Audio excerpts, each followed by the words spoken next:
Yeah, I'm Benjamin. I have been doing fractional marketing work, primarily like B2C, but a little bit of B2B for the last couple years. And it's really been helping the clients that I work with find like their ideal target market, which sounds pretty obvious, but surprisingly, a lot of them are kind of going after customers that aren't necessarily the best customers. And then they have issues that come with that. And then building like a really authentic marketing strategy that's not just like spammy and annoying, but one that resonates with the customers, resonates with their brand, and leveraging a lot of different platforms, whatever platforms work best. Different companies work well on different verticals. So creating a very customized yet very systematic outreach process. And that's kind of what I do. Yeah, and I really enjoy the challenge that comes with that, and helping executives roll out a really good marketing plan and grow their business and make a bigger impact with their customers, and that sort of thing. So that's a little bit about me. Nice. Thanks, Ben. Mhm. My name is Drew Harris, and I am a fractional CTO and CPO. I specialize in SaaS companies that are looking to scale and grow. I've done this as an employee and as a fractional leader. I've worked both in the product and engineering space. I've owned my own SaaS company. So I have the experience of being a SaaS CEO, and a lot of times that's who I work with, is the CEOs, the executives. I help coach them. A big part of my offering is coaching to help them avoid some of the pitfalls and then optimize on the things that really help their business scale and grow from a product and engineering perspective.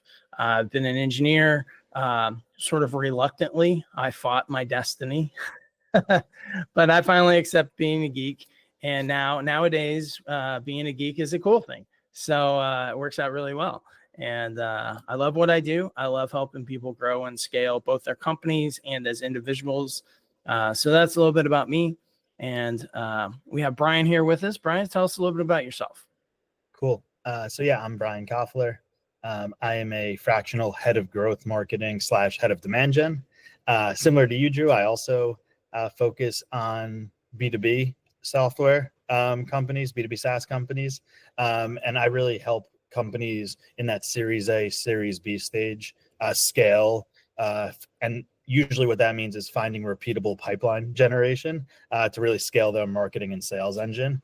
And usually when I come in, it's either the kind of two scenarios. There's a CEO and there's not a full-fledged marketing team yet, and they need help setting up marketing team strategy and also some of the initial execution in terms of channels for outreach.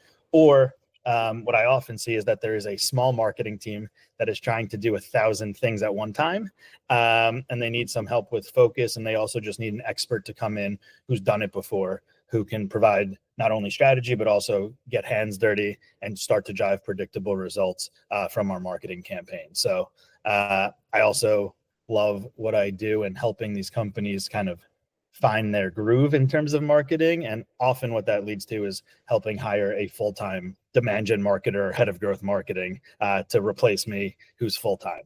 And yeah. So help us understand how you got started in this business. How did you go fractional and why? Yeah, I think my story is probably similar to a lot of people who go fractional, which is I was full-time in-house for a period of time.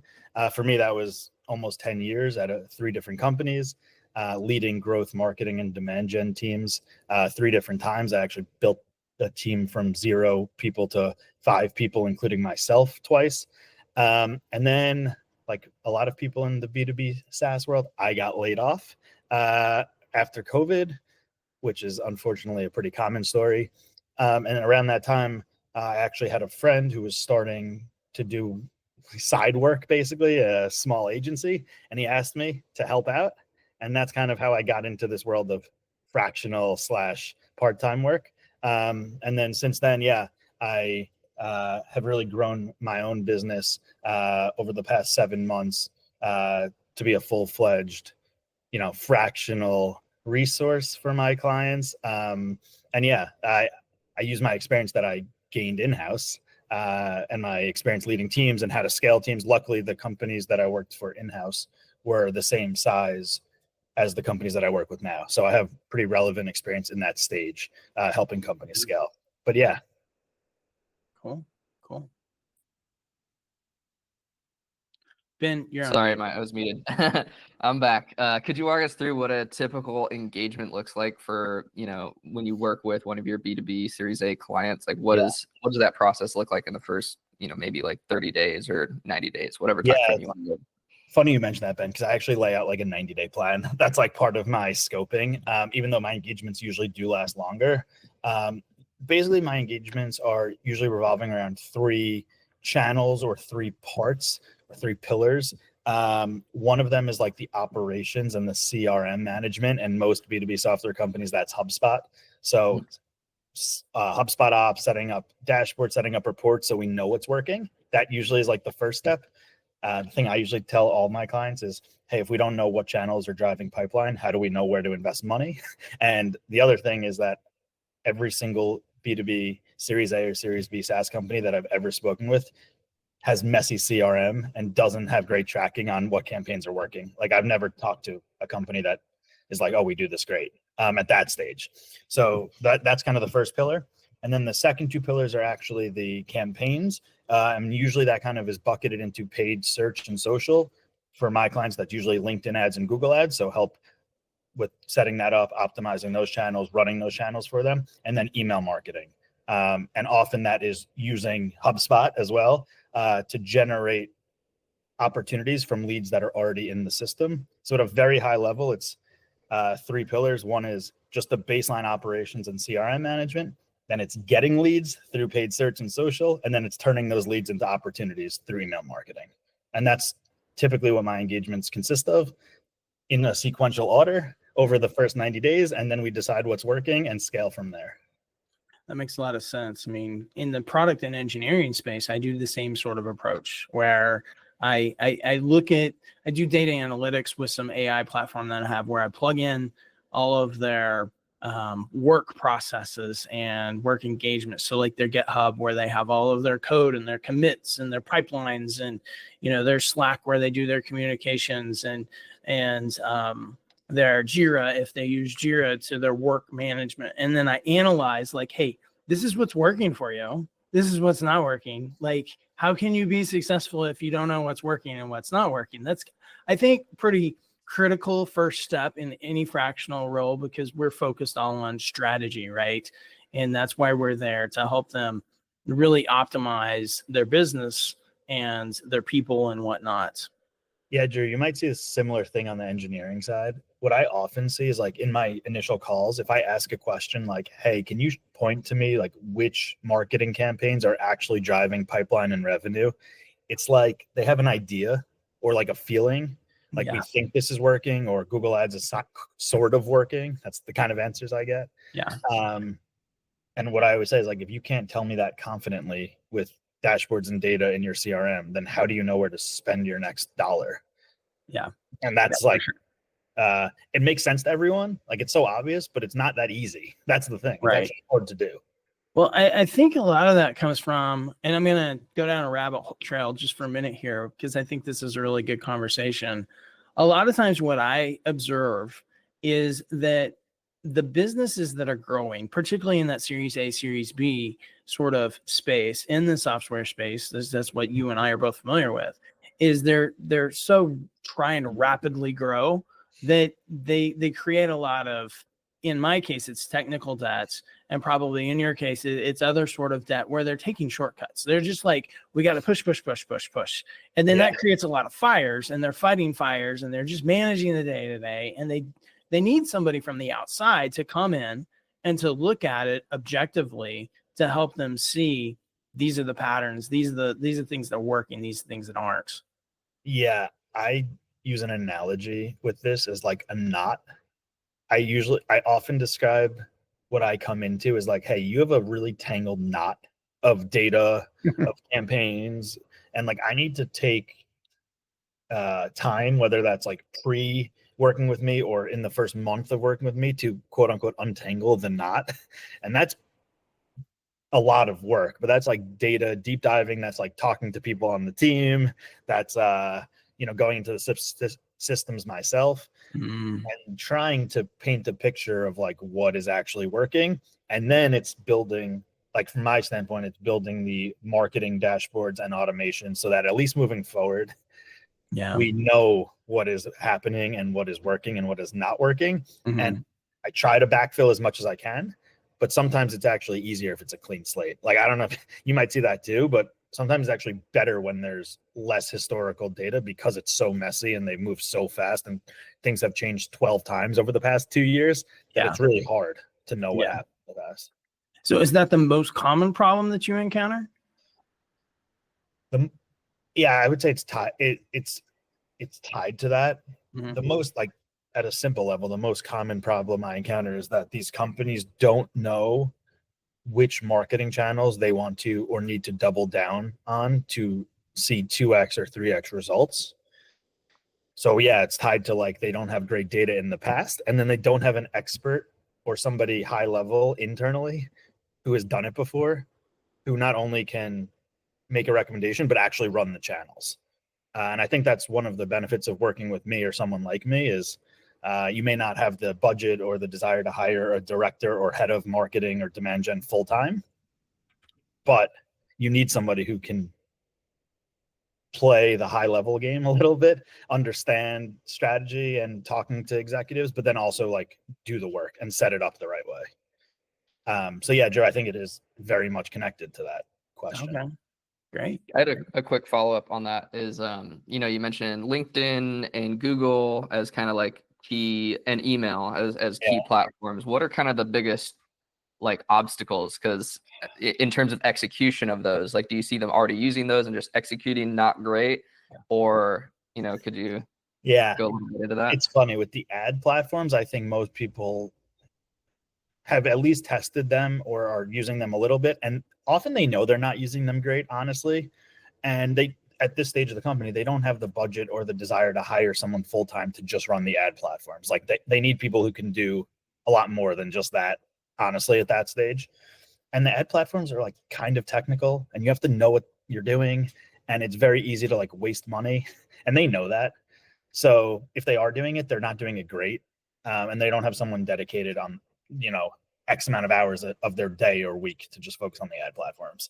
So that's one part. And then the second part, to answer your question, from an email marketing perspective, to me, that very much ties back to the data.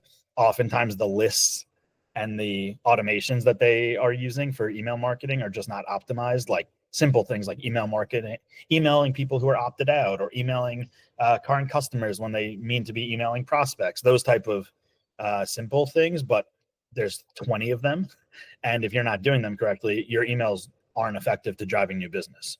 So yeah, I think often I start with email and then layer on paid ads. And it's either that they are doing them at a very limited capacity, or they're not doing them at all and they know that they need to be, and they don't have somebody on the team to help. So Well, yeah.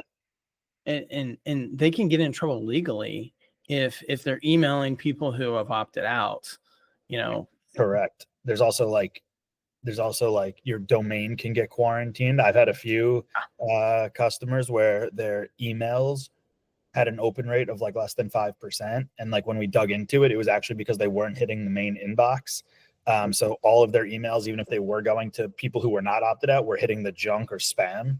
Yeah. So then you have to, without getting too technical, there's all this stuff you have to do. Like, you have to create a subdomain, you have to, like, email only people who are warm, and you have to basically build up your reputation back.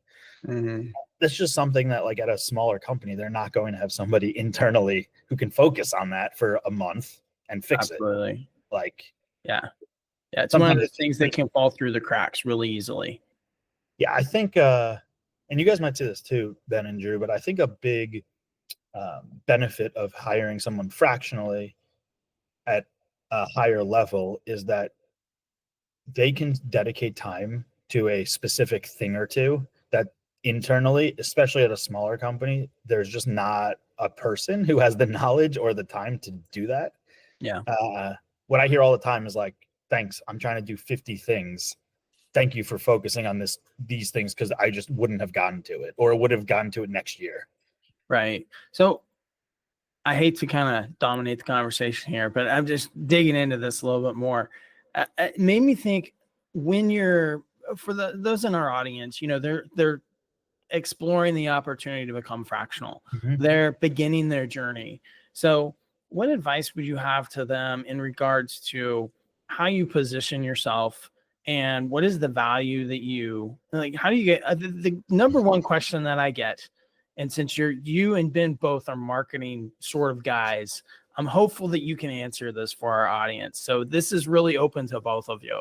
How do you get clients as a fractional? That's the number one thing that I get from people that I interact with. Yeah, I get that question a lot too. I think that's the number one question everyone has. Ben, I would love to hear your answer. My answer is somewhat simple, I think. I have 3 pieces of advice for this. So one is find what makes you unique, aka like what are you really good at that makes you different. Like there's thousands of fractional marketing people. Like Ben and I are 2 marketing, right? Fractional marketing people, but we're different skill set. We focus on different size companies. We focus on different channels. And everyone probably has some blend of things that make them unique, and you need to figure that out and be able to talk to that. That's number one. And then number 2 is like, do really good work for the clients you do have, and you will get referrals. Sometimes they come in batches, sometimes they come infrequently, but they will come. But you have to do really good work. You have to have people who like you and respect you and trust you. And then the third piece of advice I have, Drew, which is not mind shattering at all, is you have to put in the work to get new clients. Like I try to dedicate 25% of my time to sales, what I would call sales, which is networking, outreach, getting coffee with someone when they're in New York City, anything that's potentially leading to a new client or a new referral. It won't just happen if you don't put in the time. And it's probably the biggest change for me from being like an in-house employee to working for myself. Mm-hmm. You have to learn how to sell yourself. Yeah. Yeah, absolutely. Yep. I agree with every single one of those points. Yeah, what were you saying about having like kind of your unique unfair advantage or whatever? Because to differentiate in a crowded space, absolutely key. Putting in, work and having those positive engagements, because then that could also translate to testimonials, case studies, video things, which also it's a compounding effect where you do these things a few times successfully and it builds on itself to where you can kind of leverage that to get more clients, get better clients, that sort of a thing.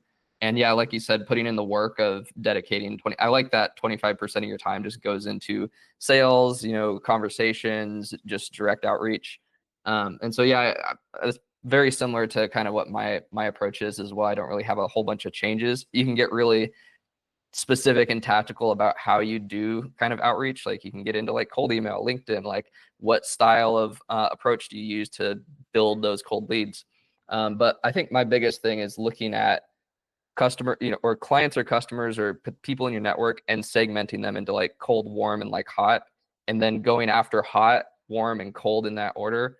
Because a lot of people are like, I just got to reach out to a ton of people and they have no idea who I am. They don't really care. And that's a huge uphill battle. It can be done, but I would much rather focus on people who are like past clients. Like, hey, do you have any referrals? Do you know anyone who might need help? Those are there's so the amount of leverage that you have with that and the amount of the likelihood of getting a good client from that is so much higher than like, oh, I just sent this random person who's never heard of me before on LinkedIn a message and I hope something happens. So yeah, that's kind of my thought is just kind of working a reverse funnel, starting with the most qualified and then, kind of qualified and then not qualified. So yeah, I love that. I actually kind of do that, but informally, and I should probably like sequence that out or bucket that out.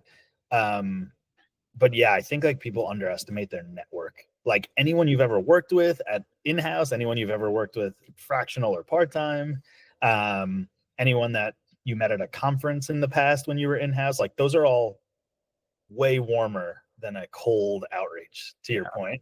And also what I find, and you guys probably find this too, is like people are willing and want to help, like especially if they know you, and just asking and being polite and explaining what you do and what you're looking for. People are like pretty willing to make an intro or to keep you in mind. And then kind of naturally that often does happen. It may not happen that day, but it does happen. But all much more effective, in my opinion, than like the cold outreach route. Even though that can work, that's going to take months or years to perfect. I think that's important for people to recognize, right? It takes time. It's not something that happens overnight. You can't just leave your job and say, this is what I actually did, guys. I had been doing consulting kind of on the side, but I didn't have any clients. I thought I had one, but then he had to go fundraise. So I quit my job, and I can bring in money in 1 month, and then 2 months going to be better, and 3 months is going to be even better, and it's just going to snowball. Well, it took a lot longer than that. And luckily I had some runway. So I think if you're looking at becoming fractional, that's a key piece of advice, right? Like, it's going to take some time. It's going to take some runway, and starting with your warm leads, building that trust, and using the people where you have a higher degree of trust with first and foremost. I think, Ben, that's fantastic advice to start with those people. And I've always heard, ask for referrals, ask for help. How can you help me? How this is and I tried to do this more often than not, is this is my ideal client, and who do you know that you can introduce me to that matches this profile? How do you think I can help them? And let them put it in their words. And that helps a lot from, my perspective. I may be wrong about that, but Yeah, Drew, I actually had my first client when I was still in-house, when I had a full-time job, and it was actually a great way to like transition. Not to say I did it perfectly, but it worked out where I was able to help out a company on the side while I had my full-time job, and it really just helped me understand how fractional or part-time work works, like how the relationships even work. It's very different than in-house. So that would actually be another piece of advice. If you have the ability to or capability to, try to get 1 or 2 clients while you still have some other source of income, and see if you even like it before you just like make the jump. Not saying it can't work out, clearly it can, but I think there's a big difference in a lot of ways of working in-house versus not in-house, and kind of dipping your toes in the water with one client is a good test. Yeah, definitely. One other question I had in terms of this, like, we have a very changing landscape with AI and tools, and it's one of those things where a lot of founders and fractionals are like, how the hell do I keep up with all this changing, AI stuff? And it's like a lot of FOMO and that sort of a thing. And some of it's useful, some of it's not really useful, some of it's almost there. What kind of role does AI, if any, AI platforms for like outreach or for ad strategies? How does that play into how you work with clients? Yeah, I actually use AI most frequently for my own business, in the sense of like my communications. So like a very concrete example is I send weekly updates that follows a similar format for each client. And I have a GPT that I built very simply using ChatGPT to basically take a lot of info of things that happen over the week and summarize it into like the way that I like to summarize my weekly roundup. And that saved a lot of time for my communication to the clients each week. Similar thing for like email marketing with specific clients. That's one of the main buckets of things that I help with. And companies like their emails having a similar tone and structure, right? On brand. So feeding that information into AI tool and then helping come up with future emails that follow that tone and branding and length style is really helpful. So yeah, I use it a lot from a communication standpoint. I'm not up on all of the latest tools, but I actually think you can get a lot done with just like ChatGPT or Claude or some of the like more basic, I would say, AI tools. If you take the time to feed in the prompts correctly, which is what everyone says, but is so true, to make sure that what you're getting out is the right style and the right info. But yeah, it's definitely helped me streamline my business, again, in terms of the communication a lot, and cut down a lot of manual writing emails, I would say. Yeah, that's awesome. Yeah, I think there's a lot of potential. One of the things that I'm kind of looking at is like these for really B2B specific stuff is like getting in front of the key decision makers and using AI to kind of like filter for different pain points, especially for like email marketing. I feel like there's a lot like a lot of people talk about clay and stuff, but it's complicated and hard to get into and figure out how to use it best. But it's one of those things where I'm like, this could be really cool, you know? Yeah, I find also with it's similar to like the other kind of buckets we talked about. It's one of those buckets with at least with my clients where without having people who are dedicated to it or spending a lot of time on it, sometimes it's not as helpful as you think it is. And sometimes having a tool like Clay, but not using it effectively is actually like a waste of money or a drain on people's times. So sometimes I think it could be a burden, actually, if you're a smaller company and spending a lot of time on something, a tool and not using it correctly. So yeah, I usually advise like using the more simple applications of the AI for now, if you don't have a huge team, but just trying to standardize what you use it for, like whether it's email communication or internal comms or Slack messages, like those are little things that take up a lot of time internally and for fractional people. So yeah, I think like the tools are getting crazy good, but you have to know how to use them. And some of them are pretty technical, to your point, Ben. Yeah, totally. Like you gotta walk before you can run, sort of thing, and master that the simple stuff before going and graduating to the complex workflows. Yeah, do you know a funny, I don't know if this is funny, but like a tip that I use a lot for AI is for like ad copy or email copy is I still do the work, right? I actually like write a version 1 and then I put it in a ChatGPT and ask to make it more humorous, casual sounding, optimized for engagement. Like, hey, how would we get more people to click this? And I usually ask it for like 5 different variations because usually one isn't always spot on. But it helps cut down the time of having to write or think of 5 different variations of an ad, right? You can put one in and then it spits out usually pretty solid options. Again, can't be fully dependent on. You still have to do the work, at least for like the initial write up or the initial template. But I think you can get a lot better with your writing, again, internally, externally, using the tools if you spend the time to like get the template down in the AI. Totally. Yeah, I think that's where strategy becomes exponentially leverageable, because instead of like having to have a huge team, you have the correct strategy to input into AI, and the frameworks, what the outputs should look like, and then you can kind of just check it, proofread it, make a few edits, tweaks, and then you're like, oh wow, now I have 4 or 5 different ad copies that are ready to go. So true. Like the more structured you are with the instructions, whether that's again for yourself or for the clients, whether they have a brand guideline or a tone that they like using, like that makes it so much better. Otherwise it's a little bit, guessing and having to tweak 50 times and doesn't save that much time. So yeah, I think like having the right strategy and understanding what you want is like key here. Yeah, 100%. Yeah, I'll add one more thing since I'm a geek on the AI side. I dive deep into that. I help companies understand and really leverage the AI in a good way to really streamline their product, their software, integrate it with their software, that sort of thing. And I think one of the things that you said that really resonates with adopting AI is ask for multiple iterations.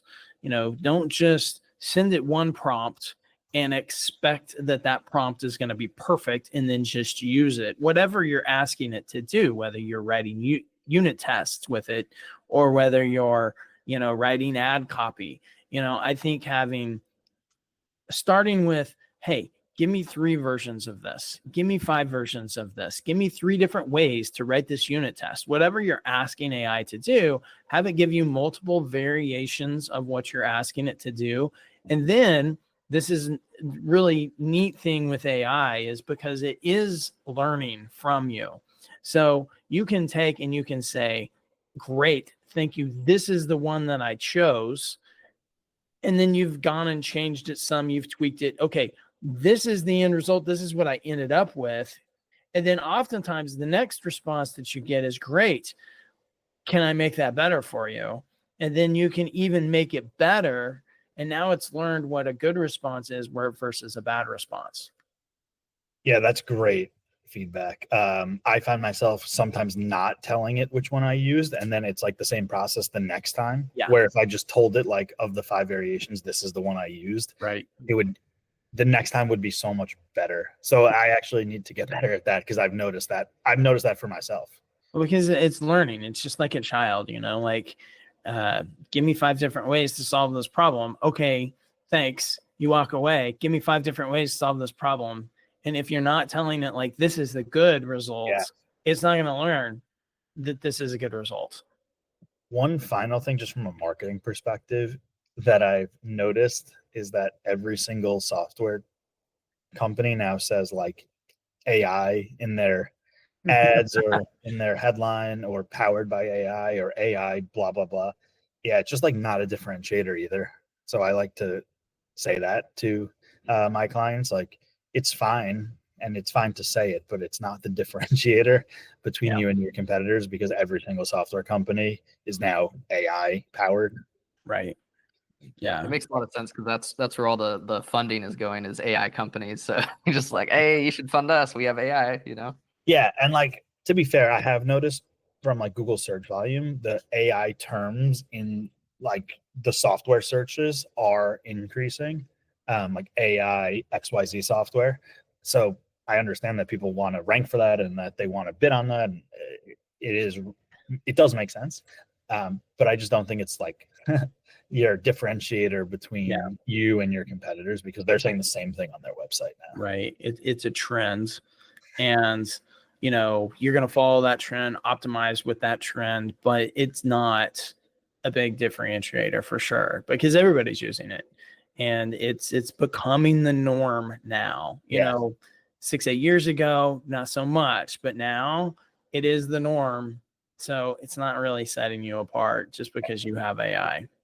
Yeah, it's almost like if you're not, then like, what are you doing? Or like you're behind, or like you should be. So yeah, I think the way I pitch AI in my marketing messages is, are you using it effectively? If not, if you're confused, if you need help, let me help you with that.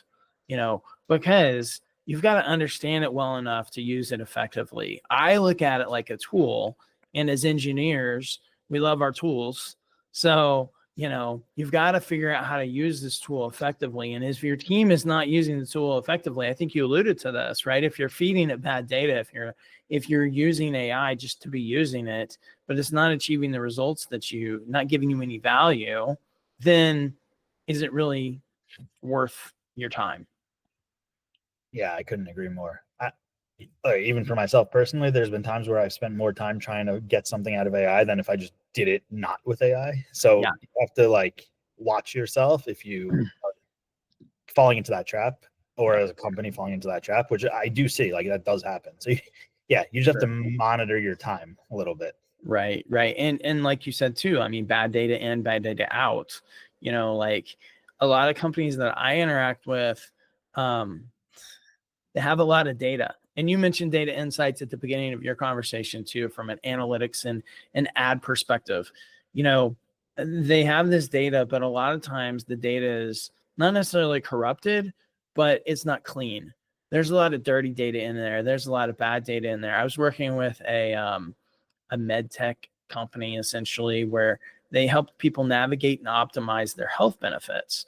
And so they had people who would chat with their users and help them find the best value for this or that, or, just really optimize. You can go get an MRI here versus here, and you can save a lot of money.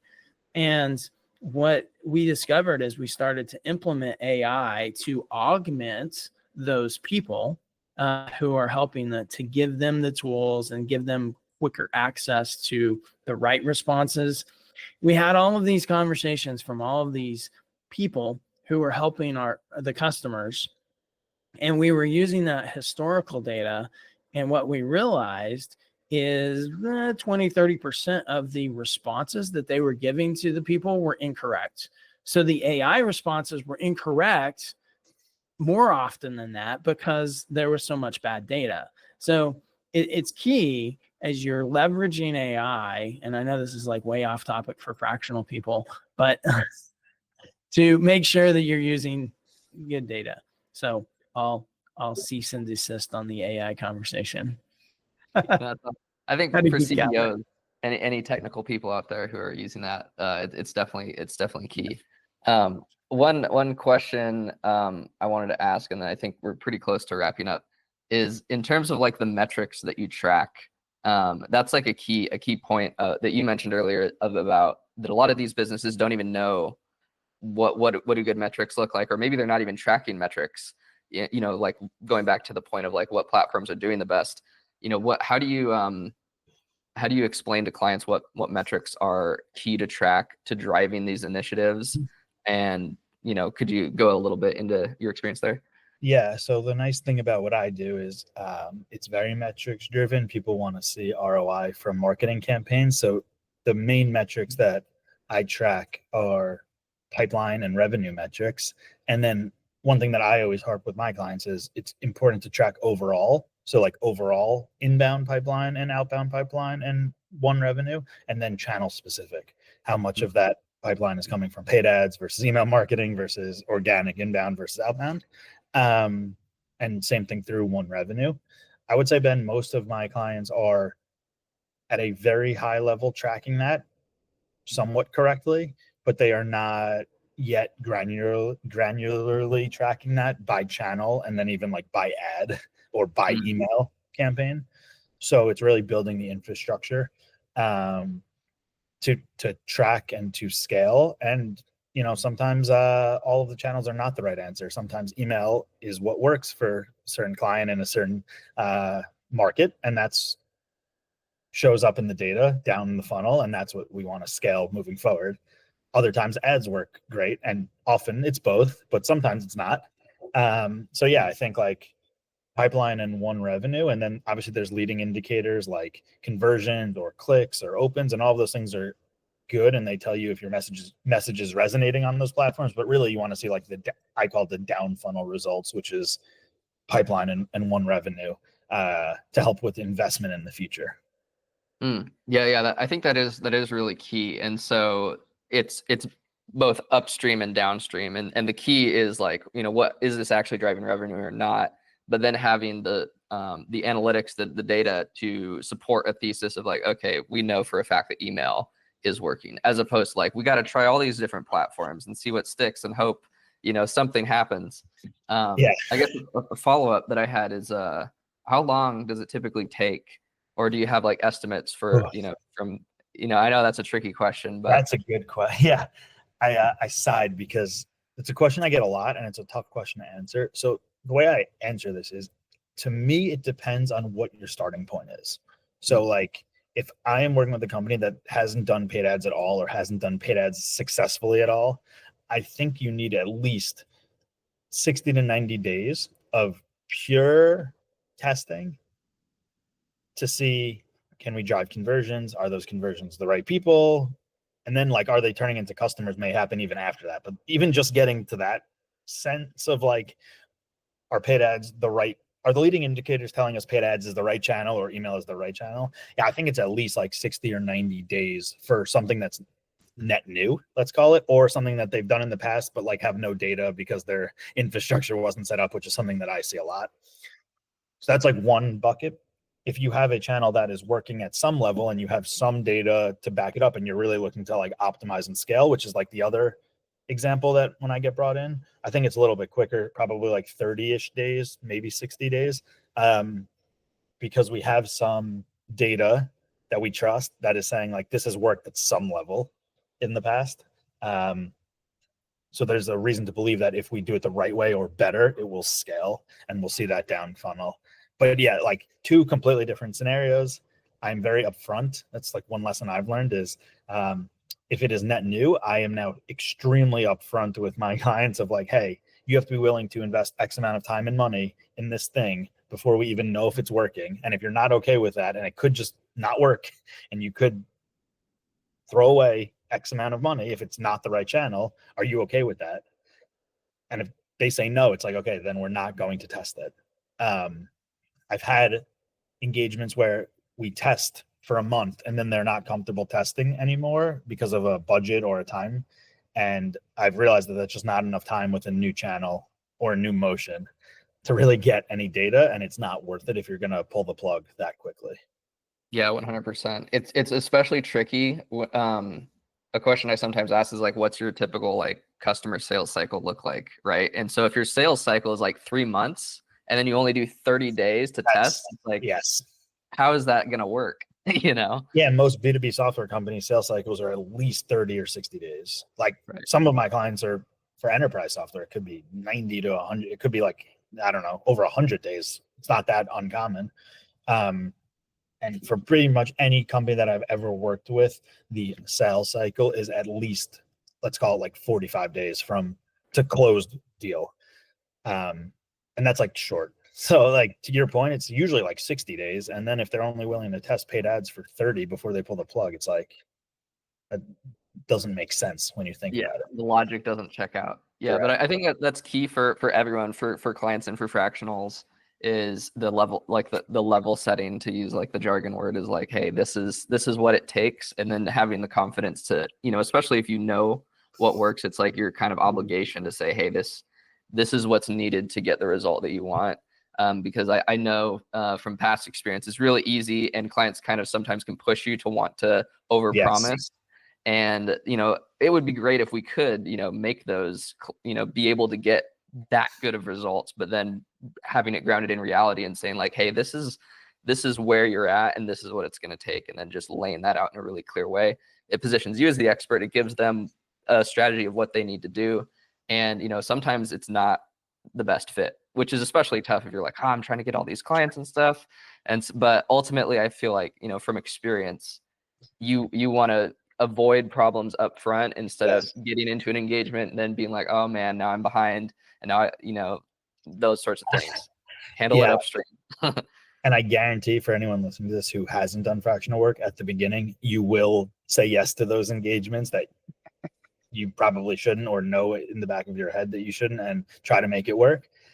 To your point though, good piece of advice. Like, it's not worth it, and it's much better to explain upfront realistic expectations. And if they're not okay with it and don't want to work with you, it's fine. Like, somebody will say yes to that engagement and won't have a good engagement. That's like what I find. They may even come back to you if that happens.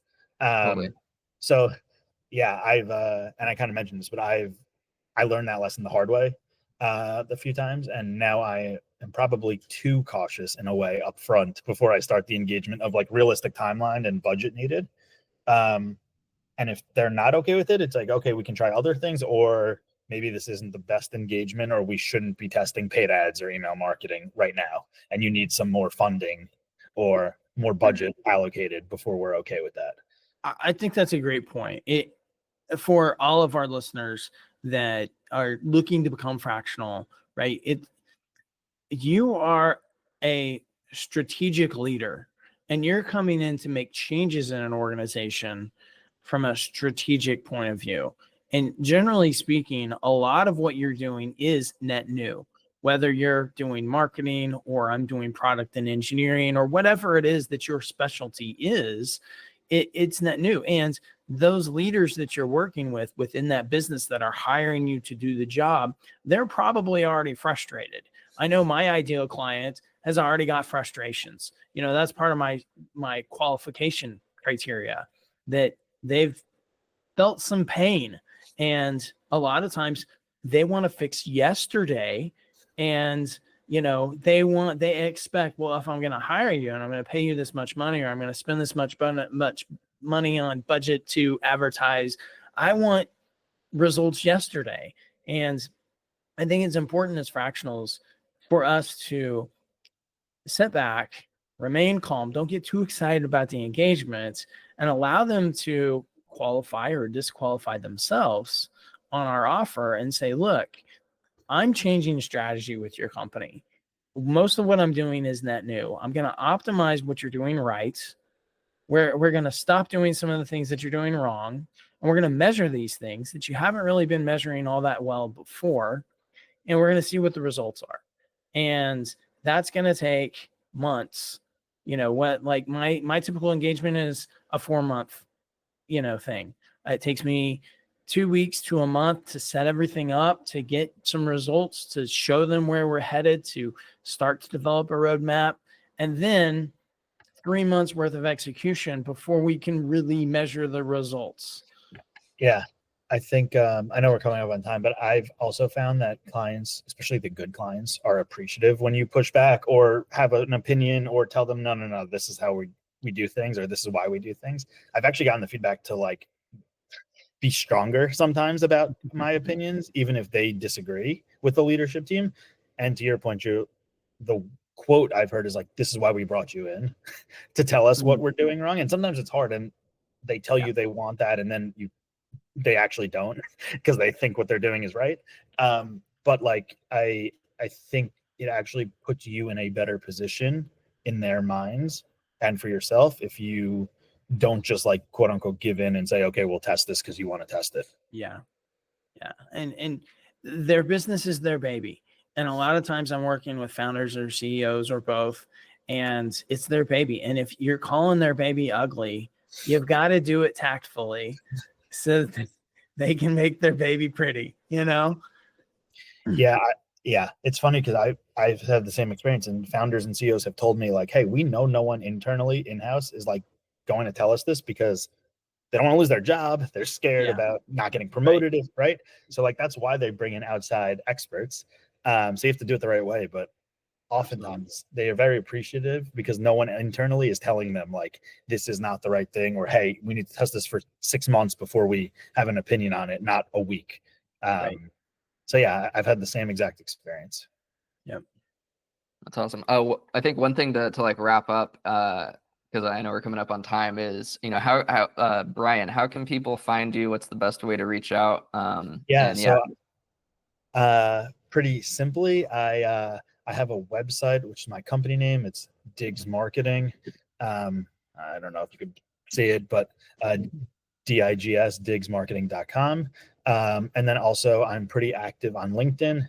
Obviously my LinkedIn is just my name, Brian Koffler. I try to put out a few posts a week, so feel free to drop me a DM or drop me a comment in there. I try to put out posts that are relevant to demand gen, growth marketing, software, kind of the world that I live. And yeah, if anyone's looking to get into fractional work or has a fractional opportunity that they want to talk about, like, feel free. I know all of us are in a bunch of groups that are also great to network with people who are also fractional. And those have been super helpful, especially when I was first getting started. So I would highly recommend reaching out to others who are in this world. Yeah, 100%. Yeah, going back to that whole network point, network is huge, and connecting with people, even if they're not going to be a client or whatever, if they have a little bit of experience, you know, you never know what could happen. You know, like me and Drew randomly connected. Now we're doing like a podcast. So you know, I've written a question in a Slack group that I had about a thing that I was working on for a client that I just needed others' opinions on, and I got a bunch of relevant answers. And then there are people that are now friends, and I ask for advice or help frequently, and they do the same with me. So it's not always for a potential client. Sometimes it can lead to helping you down the line in other ways that you may not even expect. Yeah, absolutely. And it's so key when you're just starting out on your own, like building your community or your squad or however you want to talk about it. It's huge. Yeah. Awesome, Brian. Well, thanks for jumping on. I feel like there's an amazing amount of good insights here, both for clients, people in fractional, and stuff you wouldn't hear other places. Like this comes from experience. This comes from being in the trenches. And so I feel like there's a lot of actionable stuff that people can put into play here, which is awesome. Agreed. Thanks, Ben. Thanks, Drew, for having me on. Thanks for coming. And thanks everybody for listening. Yep. Thanks.